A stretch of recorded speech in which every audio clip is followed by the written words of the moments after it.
भारत ने मकबूजा कश्मीर में 2 hydro power projects पर काम शुरू कर दिया। भारत पाकिस्तान को इतला दिए बगैर मकबूजा कश्मीर में 2 पन बिजली मंसूबों पर पानी जखीरा करने की गुंजाइश बढ़ा रहा है। सिंतास मुआहिदा भारत को पाबंद करता है कि वो ऐसा नहीं कर सकता।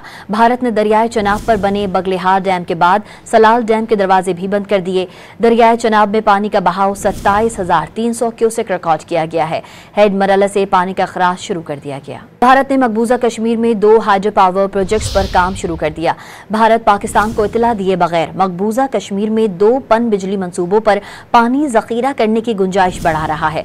सिंतास मुआहिदा भारत को पाबंद करता है कि वो ऐसा नहीं कर सकता। भारत ने दरियाए चनाब पर बने बगलेहार डैम के बाद सलाल डैम के दरवाजे भी बंद कर दिए।